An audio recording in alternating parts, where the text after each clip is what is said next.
Well. Hello and welcome to another edition of the Almond View podcast, the only Livingston FC podcast that is close friends with Mr. David Fernandez.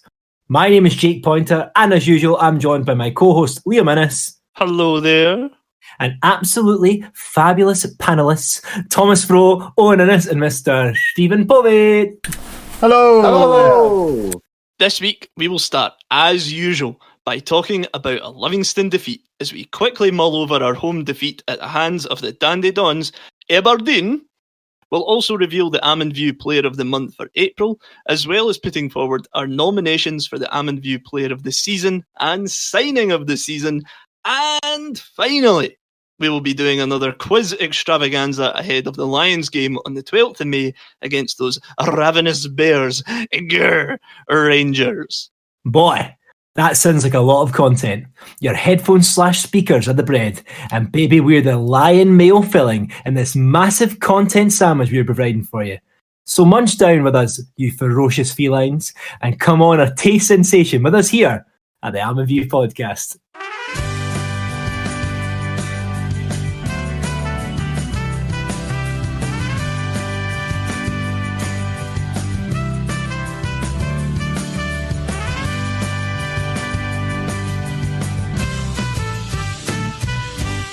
Another game, another loss.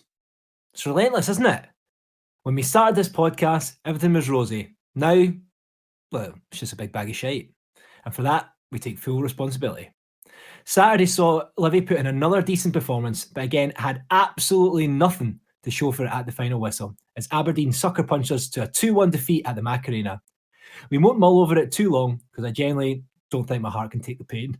But boys, was it all bad? Owen, what are your thoughts? It is again frustrating to play so well and yet get absolutely hee-haw from another game. It seems as though we're only really turning up for half an hour of games at the moment, and it's always like the last half hour. I think it was a good game. It was quite an entertaining game. It was end-to-end, first half, end-to-end. We get absolutely, I wouldn't quite say sucker punched, but I would almost say sucker punched by their two goals. They were just more clinical, I suppose, in front of goal. I thought Max had a good game. He's made a couple of pretty decent saves. Unfortunately, one of those saves ended up falling to, essentially two Aberdeen strikers with not a single Livy defender anywhere near them. Mm-hmm. But yeah, I thought it was actually not too bad. Certainly better than against Hibs, mm-hmm. I thought. There's so many times when I've used the comparison this season, or since we started doing this podcast anyway, I've used the comparison of that's the worst performance since the Stranraer playoff games. And I think Liam brought it to our attention. That was how many years ago today? Was it 3, 4 years? 5 years ago? Fucking hell. So yeah, it's like too many times I've used that comparison this season. But I thought we played well. A good sign was Kabaya coming on. I think what we need to do is we just need to freshen things up. For the last couple of games of the season, we need to freshen things up, give other players some game time, like Kabaya. Forrest has played quite a lot this season, but like Forrest, like Mullen's barely played, McMillan's barely played. Mm-hmm. At this point, I don't really care if players are going to be leaving at the end of the season or whatever. But like Pittman, for example, he's dead. He's completely dead on his feet. And yet he's still playing he's played near enough every single game this season. I think he had one game where he was put on the bench. You know what I mean? And he literally hasn't done that much. He's scored a few goals, but when you actually look at the effect that he has on the game now, for where he plays, I reckon he would be better playing in the actual middle rather than behind the striker. Especially with the fact that at the moment we're playing our striker out wide. It's like we're playing like three wingers, or a wing back and then two wingers. It's just I don't know where Martindale's going with this. I'm not going to get into my thoughts with Martindale this week. But yeah, I thought to go back to the game on Saturday, I thought it was an entertaining game. I think we deserved a point, if I'm being honest. The refereeing decisions were at times just baffling. How on earth we haven't had 2 penalties and McLennan hasn't been sent off? I don't even know. I haven't even heard anything about McLennan being brought up for like retrospective action because he kicked it. I mean, regardless or not whether Sybil was being a wee bit of a dick to him, he still kicked out at him, and that was worthy of a red card straight off because it was a straight kick to his legs. So, yeah, frustrating. But the signs were there that we could have put in a more decent performance. I've said a few times, we're not going to win a game for the rest of the season. But now it's just about getting players like Kabaya and that some game time to see what effect they're going to have on us next season. Definitely some interesting points here, Owen. Thomas, what are your thoughts? So I must admit, I don't know if it was the combination of our poor form and the fact that the beer gardens were open on Saturday, but this is the first home game this season that I haven't watched. So, what? Yeah, I know, boo. What I have seen is the goal, and what a cracking finish that was. I think that kind of, if we'd seen more of that Jet this season, I think we would have been in a really, really good place. You know, not scrambling around for 5th and worrying about, Hibs needing to win the cup for us to get in Europe. Well, I mean, that's probably not going to happen now with St Johnstone leapfrogging us, but the ball from Cabia, I think, was brilliant. It's a great ball. It's kind of what we've been looking for, that long diagonal. I thought it was fantastic. And Jet showed a bit of his class, which he showed in moments over the season. Again, not consistently enough, but he shows that he does have that level of ability in him. To finish it like that was brilliant. It's a dream strike, really. The ball was stunning, so I think, I agree with Owen. I think we need to see Kevin more, for sure. He has shown real promise, and I think he could be a really good player for us, but we just need to get him minutes in the park, getting used to the league. But he seems like he'll be able to do something for us going forward, which is good, because he's a player that probably will be here next season, which is really, really good. So, didn't see the game, can't comment too much, but what a goal, cracking, good for Jet. Want to see more of Kerrier. POVEY, what are your thoughts? I heard the Aberdeen bus got lost on the way down, and they were cutting about like, "That's a levy." Anyway, what did I think of the game? I kind of done a half, Thomas. I was actually in a beer garden as well, but I did have the game on my phone, and certainly that was a thing. It was on, and I would say, I agree with everything that's been said so far. I mean, my point was going to be about Kabaya as well, and like Jeza, whatever his name is. But Owen, you said about the last half hour how we picked up, but honestly, like as soon as we put Jeza on, and Mullen did what I think he was last 15 minutes, that's who I want to see. I want to see those guys on, and as proven there. I think I was really happy Max started. I thought he played well, as that's been said. But just want to pick up on the defence. It's just they've not been up to it. Like, I don't know what's up, man. Johnny Boy used to be my favourite player. Now, bloody Jets taking over, which is ridiculous. No, but like honestly, what is going on? Like, see, since the final, just they've no. These boys, Pittman, you were picking up on as well. Like these guys, all these reliable guys, and just since the cup final, which I always bang on about, but I swear down, that's the moment our season is turned to a bag of shite.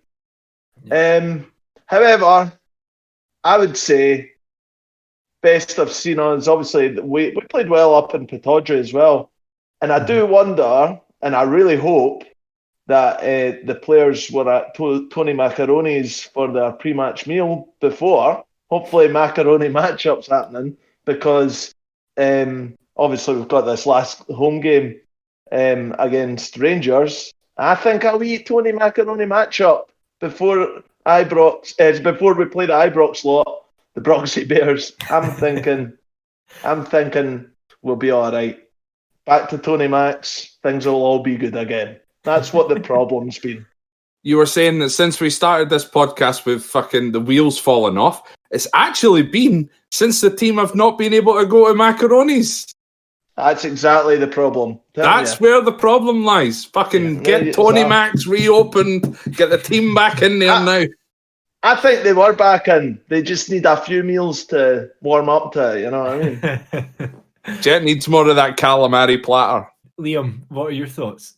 I love Jace Kabaya.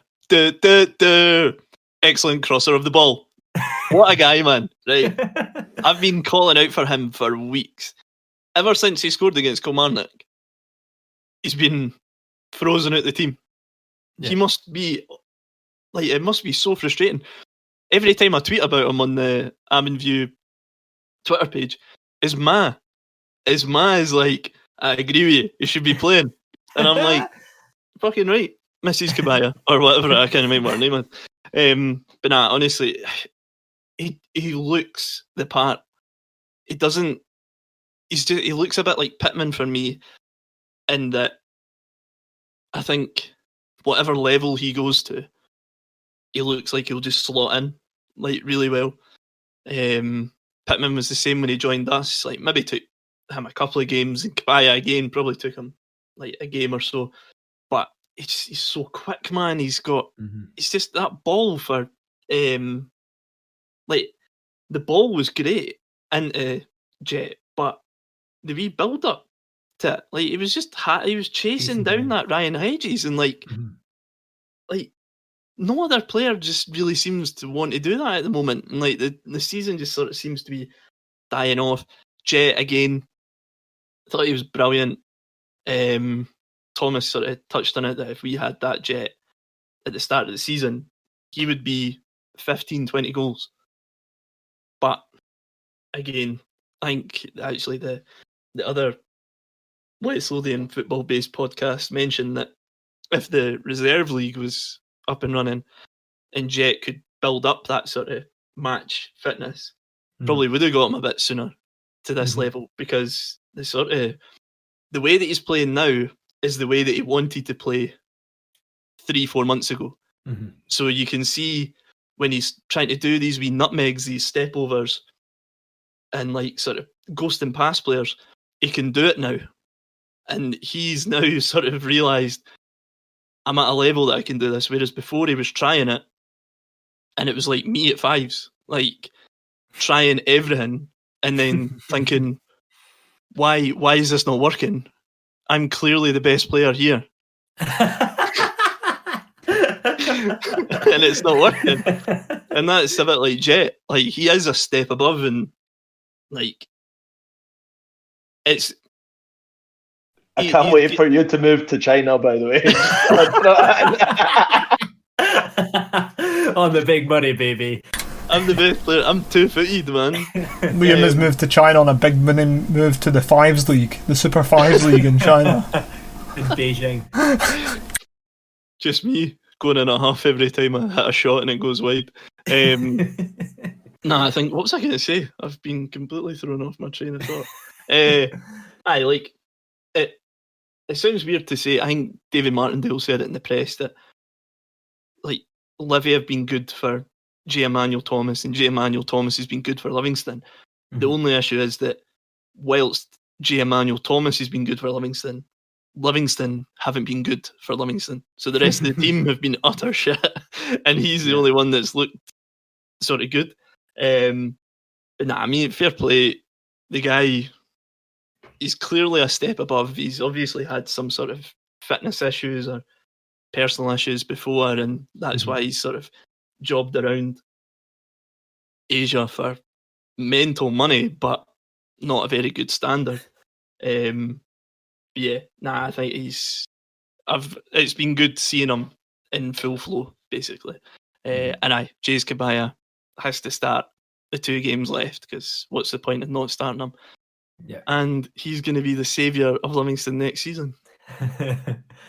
No, I definitely agree with points that you said, that all of you said, actually. We'll say that I feel I've been crying out for I'm getting really sick of these long balls, right? And I don't mind that we do it because they have been quite effective, especially I've been speaking about Jet being better because a lot of the time they just land at Jet's feet. And now he's got his touch back. It works. It's working a bit more. But I'm glad we're not just only doing that. We played a lot of the balls out from the back against Aberdeen at the weekend, and I liked it. It was better. We're trying other different stuff. Like Guthrie, you could see Guthrie and Fitzwater were dropping back to push the ball out further and to try some different things, which was nice to see. Could have been kind of crying out for it. Quickly, I totally agree with Owen. I think that we have got a few games left. Why don't let's put some other players on. Let's try something different. Let's try different combinations. I really like that new Diani boy. I think he looks really good. Yeah, he's the most left-sided player I've ever seen in my puff. Like, the guy just did not use his right foot at all when he came on the other day. It was against Hibs, but, looks good. He's wanting the ball, and that's good, especially if we started playing from the back. Someone that's going to help, going to come short and maybe to kind of play out from there. Bit different. My last point was, so I was a bit naughty, and I was listening I had his goal on for the Aberdeen game. And sorry guys, I work Saturdays. I wasn't sure the weddings were going to be off. Anyway, so the coverage didn't have commentary on it, so I just had my headphones in, and I could just hear the microphones from the pitch, right? And this is a total soccer mom comment, but it's something I actually totally picked on, right? Stephen Glass is the most complimentary guy I've ever heard in my life. He was just constantly positive stuff. They would do something a bit shite. They'd be like, well done, Hedges, well done that, right? And you just listen to Martindale the whole time, who's absolutely just shouting at them and screaming at them, and there's no positive. The only thing I heard him say positive was, brilliant wee man, when Kabaya hit that crossing. But apart from that, it's just negative, shouting at them. I know we are down, but I just feel like sometimes, when you react to that, just going a bit of positivity, a bit of push. And also you're hearing guys like Liam Fox, and they were also shouting as well, which is because it's interesting because you normally only hear Martindale because he's just yelling. But it does make you think, is lack of positivity, does that have effect on the players if it's just constant negative shouting all the time? And just my last point is just, every single year we get tipped for relegation, even though we finish in the top 5, top 6, and we look all right. Next year, I kind of believe it from the end. I believe it. I don't know what he's going to do to turn things around at the moment. No, my only thing is that the first season back, Gary Holt was in charge. Similar things sort of happened. Actually, it was again, I think we secured top 6 this season against Hamilton. Mm-hmm. And the first season back, we confirmed our safety against Hamilton. And then didn't win a game for the rest of the season again. We were in the bottom 6. That was us playing against teams that we should have been beaten. I just found that I think next season, I think I've said it a couple of times that it might be a bit of a shit show, but again, we've had a couple of good years, or 3 or 4 good years of just winning fairly often, great positions in the Premiership. Mm-hmm. Next season could be where we thought we would be, which is obviously going to be shite. But I don't know, as you say, Diani looks good. I've not seen him yet. We've still got Gavin Riley to come back, who we're not allowed to speak to. We've got, we've still got Guthrie, well, maybe Devlin, Fitzwater. The worrying thing is that we need a stable goalkeeper, which we haven't had for years. And Max is going to be staying, but we need someone there that will compete with him. Mm-hmm. So I don't know. I think we're going to be able to keep some of the squad, which might be a hindrance because we've finished this season so badly, or it might be a good thing because they can say, right, this is what we could do. What went wrong? We'll try and iron it out. So I'm not writing us off completely yet for next Of season. course not. Of course not. But yeah, I think we'll I would be thrilled with 8th place or 9th or even 10th place next season, because I think it will be a struggle. But hopefully we can just sort ourselves out for next year. May is finally upon us, and it's awards season in Scottish football. The red carpet gets rolled out for people like Pat Bonner to tell us why Neil Lennon was actually Manager of the Year. Hearts fans boo their team for winning something, and Falkirk fail to win anything, to the dismay of their 13 million apparent season ticket holders. But hey, this is a Livingston FC podcast. We are all about the Lions. So we've asked the boys to tell us their player and signing of the season on this week's episode, with more categories to follow in the episodes coming, and all the winners will be revealed on our end of season awards spectacular. However, there is just one little piece of info that we need to get ironed out first, and that is April's Almond View Player of the Month. So it's over to you, Mr. Povey, to tell us who is the winner of the Almond View Very Good Boy Certificate Award for April. Yes, our very good boy this month is he's been an absolute star. And that's why he's very much earned his Very Good Boy certificate, and he's won a Haribo Star Mix. And that could only go to J. Emmanuel Thomas. And I have to say, I'm very proud of you. I take a bit of credit for all my slagging through the months before for you to become this absolute star. Well done, Jet. Indeed. Nah, and I think, yeah, he is a deserving winner, because in particular, you, Mr. Povey, have been very critical of him, but I think we're all in agreement. We were all in agreement, actually, in the group chat. There was no other name sort of bandied about, and we've sort of talked to death about Mr. Emmanuel Thomas over the past couple of weeks, because he is the only player that has actually turned up. So we will move on to our end of season awards and the nominations for player and signing of the season. So, Mr. Povey, well, we've got you on unmute on our system. Can you tell us who your player and signing of the seasons are? Well, I'll start with my signing, if that's all right. And it's quite tricky, to be honest. I really do look at the best spell we had, and I think, you know, who's worked, who's fitted in. To me, the obvious choice would and should have been Mr. Gavin Riley, because of, you know, he is our man, he is the man. But of course, unfortunately, we've not seen much of him. Could be a good signing for the future, and that's why I have picked, maybe a bit controversially, but I have picked a signing of the season looking ahead to the future, and I'm going for Kabaya. He is my signing of the season. As I say, not seen much of him, but what I've seen of him, I like it. Me like it. And I'll go for my player of the season. Some real choices there. I should say, by the way, Max was close to being my signing of the season as well, because I have rated him highly. But again, just because of the McCrory thing, I don't know. I'm just, I never went for him. My player of the season is going to go to Craig Sibbald. I very much nearly said Scott Robinson because of that amazing spell we had, but he's a goner. So boo Scott Robinson, despite, you know, the amazing things you did this season. I'm going for Craig Sibbald. He's a total worthy.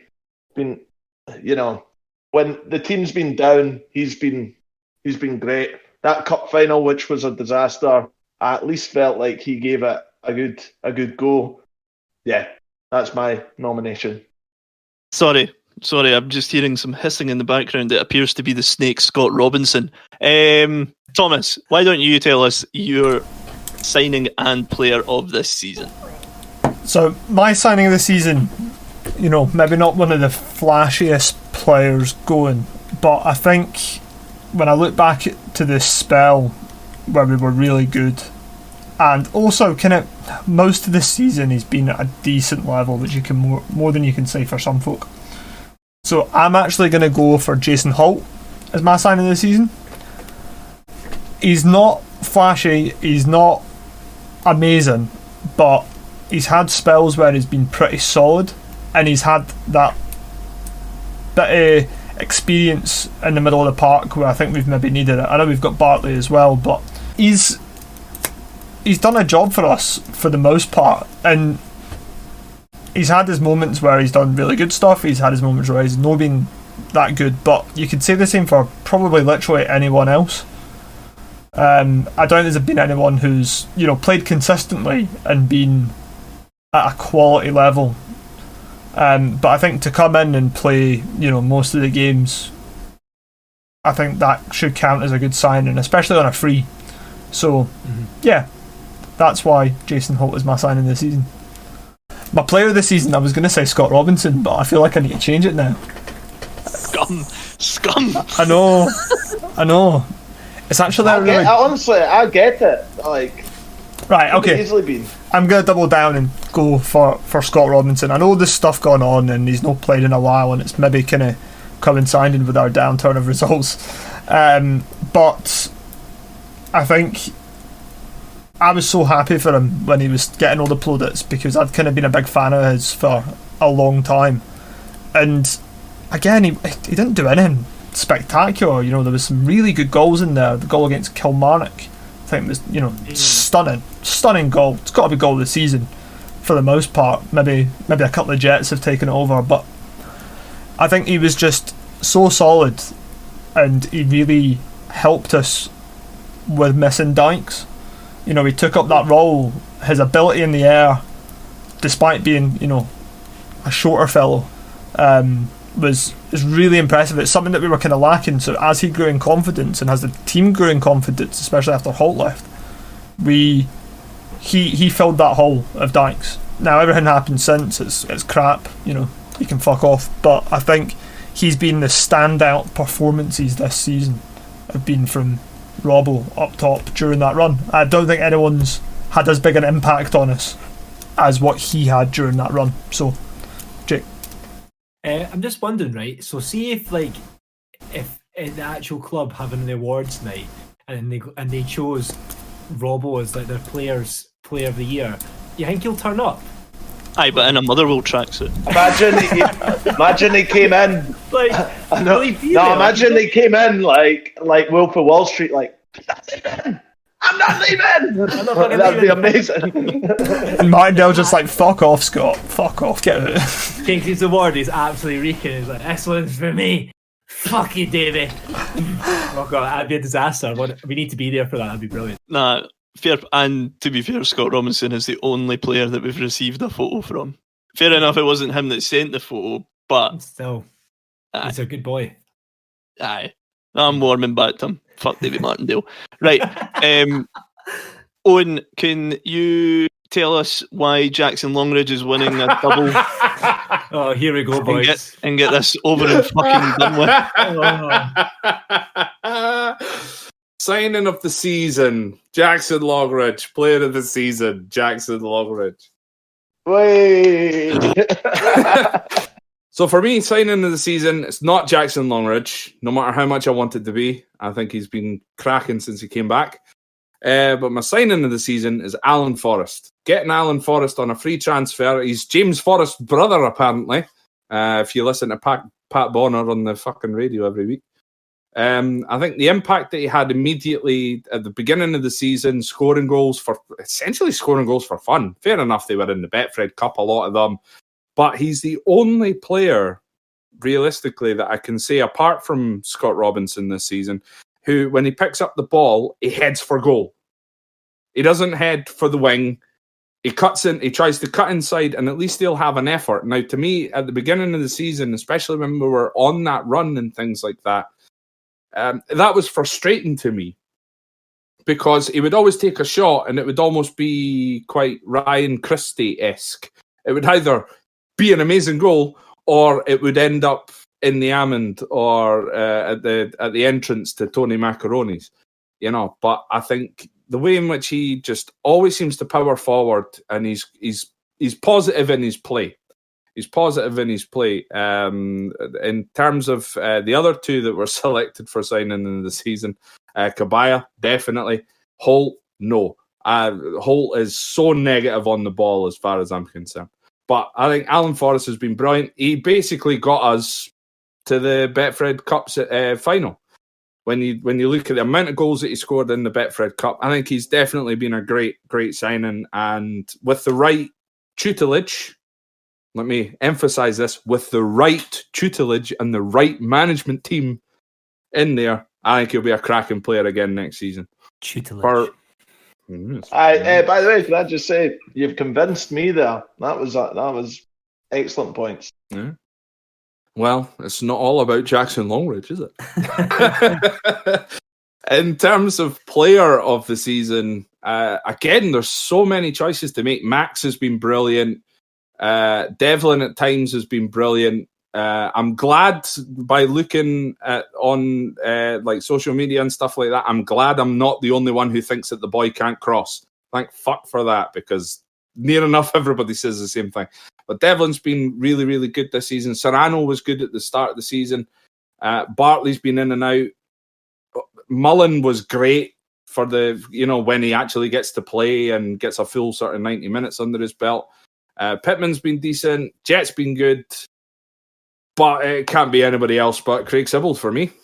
I think he's played in so many different positions this season. Left wing, behind the striker, central midfield, defensive midfield, and then Betfred Cup semi-final, puts his head right on the line, stops St Mirren from equalising. I think, and again, I mentioned this when we talked about the semi-final, the fact that last January he was leaving. He was on the transfer list to leave. And then Crawford got injured and he's not left the team since, or barely left the team since. So Craig Sibbald, player of the year, and Alan Forrest, signing of the season. Special honourable mention to Jackson Longridge. No. Nah. I like your point on Forrest in particular was very engaging. Jake, what about you? Who's your signing of the season and player of the season? Signing the season, I think, is actually really difficult because no one's really been great all the way, like all throughout. Like they've either kind of dipped in and out, they've had flashes have been really, really good.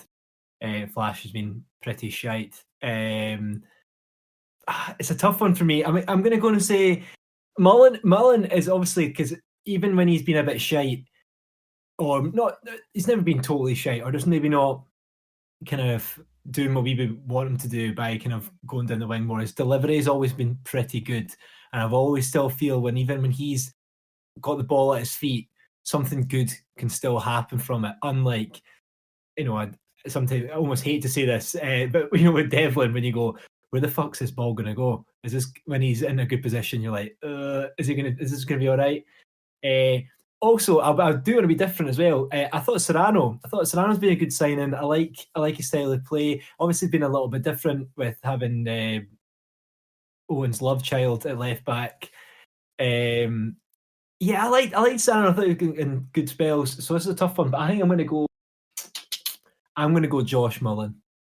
I'm going to say just purely because I think his delivery has added more to the team, and I'm glad that he's staying on. And hopefully he just gets a bit more game time again, just for the rest of the season. I think he deserves it. And pretty much, I totally agree with you. I think it's quite difficult to disagree with Craig Sibbald. Like, I just think he's been brilliant all the way through. He just gives 100% at all times. It's nice he's been playing different positions. He was getting put, I think, at right wing for a while. For a bit, which I think still worked, but yeah, Craig Sibbald's been absolutely amazing. Hopefully we can keep him, but I mean, is it? And you guys might know better than me. Is it a question that he might be going? He's not signed a new contract, has he? No, I think he's got one more. Or has he got one more Yeah. year? I think so. Yeah, Sybil still got another year. He signed another deal in like February or March last year. Did he? Well, so yeah, definitely. So yeah, absolutely. He's my player of the year, and I'm going to go for Josh Mullen for my sign of the year. Owen and Jake have completely split me in half because for my signing of the season, all day, I was saying Josh Mullen because when he came in, he scored, and Owen sort of raised the point with Alan Forrest as well. But Mullen's job isn't to score goals, but when he came in, I think he got like 4 in his first 2 games or something, made an immediate impact. Then he didn't play in the league. That was mental. For some reason. Aye. And then Holt left, and then Martindale started playing him. We went on a mental run. Scored a couple of goals in the league, the one in particular against Hibs. Scored a free kick against Hamilton, mind as well. Brilliant finish. So when he's played and the team have been doing well, he's been one of the main reasons that the team is doing well. But then Owen has put a conundrum or a crisis or whatever the word is in my head about Alan Forrest. I'm starting to think Alan Forrest. Nah, because for me, Forrest has been brilliant. He was another one in my head. Top goal scorer in for the team. Like 7 of the goals have come in the Betfred Cup against lower league opposition, but still. However, I think Mullen just gives you a wee bit more because Alan Forrest's dead ball deliveries are absolutely minging. Awful from dead balls. So I think, I'm going to go with Josh Mullen as well. Max had a shout, but then it's not unfair to judge him against McCrory, but it's like when you judge me against any other player on a 5-a-side pitch. Like, it's just an unfair comparison because I'm both footed and excellent. I'm a good talker in that. A leader. Sorry, this bit will get cut out. But see, with Max, how many clean sheets did he get, or how many clean sheets has he had? Because I think that shouldn't get cut out because that was a good point. Because I think like 11 or something like that. This season, I'll start with Robbie. 18 appearances, 2 clean sheets. Sounds about right. Max, 26 appearances, 11 clean sheets. 11 clean sheets. I thought that. That's good. That's a good start. 11 clean sheets in 26 games. Unbelievable. Right, so my player of the season, Yusufov went for Craig Sibbald, and that's who I was choosing as well. But I think he's not come in for unfair criticism this season, but I think folk are starting to criticise him a wee bit more. I'm going to go for my boy Scott Pittman. He scored really important goals in the Premiership in particular. He's still just I just love him, man. Like, I just absolutely adore him. And then he's just like a wee teddy bear, eh? Like, you just like, oh, look at wee Scotty Pittman. Look at him go. What a great guy. As much as I think Sibbald probably should win our Player of the Year because he's, I think he won Player of the Month 2 months in a row from us. So, but nah, I'm gonna say Scott Pittman. I think the goals he scored in the Premiership this season have been. Well, he must be our top league scorer. Maybe I don't know. Maybe Jet's just taken over now, but I'm gonna say wee Scotty Pittman. As we've talked about our memories against the Rangers before, it's another quiz extravaganza by yours truly. And this week it's a Livy/Rangers connection quiz similar to the Livy Scotland/Livy International blah blah blah. Boys only have 3 questions each this time though, And if there's a tie, there is a guess the team lineup tiebreaker like the last time. So up first, it's Thomas Furrow. Woo! How are you feeling about this particular quiz, Thomas? I'm a bit nervous. I feel like I've got a lot of weight on my shoulders after winning the last one. If everyone remembers, everyone remember it. Povey remembers. I think, yeah, Povey definitely remembers. To be honest, I'm just happy to be here, and I'm sure I'll have a good time. You have 3 questions, possible 3 points up for grabs. Are you ready? Oh, I'm ready. Right. So, question 1. Name the 3 players that have scored winning goals for Livingston against Rangers. Stuart Lovell, Dolly Menga. Oh, I'm going to have to rush you, or are you going to pass? David Fernandez. It's not, but I just want to say that man's name again. Craig Halkett, man. Wrong. It's Dolly Menga, as Povey said, Craig Halkett and Stuart Lovell. Livy have won 2 points away at Celtic Park over the years. However, how many points have we won at Ibrox? 5. Wrong. It was also 2. Oh. A 0-0 draw in the first season and a 1-1 draw in the 2014-15 season. Now, your final question leads from that previous question, because in the 2014-15 season, we won one of our points in a 1-1 draw at Ibrox. Who scored Livingston's equaliser that day? Was it Jackson Longridge? It was Ibra Sikaja. So, Thomas, I'm going to give you half a point, because you got Dolly Menga, you got Stuart Lovell out of the 3. The only one you missed out was obviously Craig Halkett. So you leave today with half a point. Yes, get in. Good start. Get in. I'm delighted with that. I'm happy. Right, so, up next we have Jakey Boy. Oh, okay. Hello. How are you feeling about this quiz? That we've I got feel here? a bit nervous, but I don't think I'm as nervous as Povey's going to be, because if Povey fucks it twice, I reckon he's gonna cry on his camera. So yeah, as long as I don't fuck it like him last time. Right, okay. Fair play. Are you ready, Jakey Boy? Oh, bring it. Let's do it. Okay, right. So your first question. Livingston cult heroes Ryan Hardy and Craig Halkett both came in from Rangers, but who played the most games for Rangers prior to them signing for Livingston? Hardy. Correct. Hardy played 13 times. Craig Halkett didn't play at all. Marvin Andrews played for both Livingston and Rangers, but who did he score the most goals for? Rangers. Wrong. He scored 7 goals for Rangers and 8 goals for Livingston. Oh, I knew it was close. And your final question. Livingston's record home attendance came at the Macarena against Rangers in 2001. True or false? False. It was true. 10,012 people, the actual capacity of the stadium. So it was full to the brim. So, Jake, you are leading with 1 point. Jake, 1 Right. pointer. Right. Next up, we have Mr. Stephen Povey. Oh. All the pressure. Oh. You fucked it the last time. How are you feeling about this one? Well, I've got half to beat, and then one to beat to go into first place. Can we start him off on a 1/4 point? Like, give me a wee chance. Like. Right, are you ready, Mr. Povey? Go for it, yeah. Right.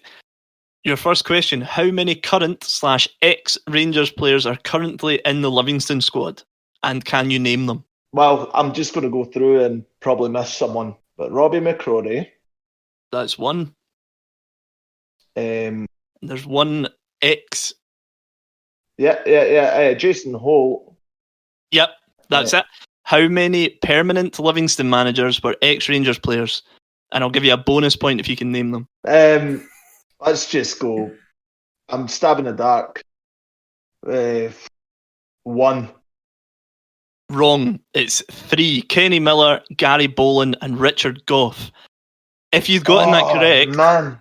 I would have given you the chance of another bonus point for the only caretaker manager, who was Alec Cleland, who was caretaker manager of Livingston and then but also played for Rangers.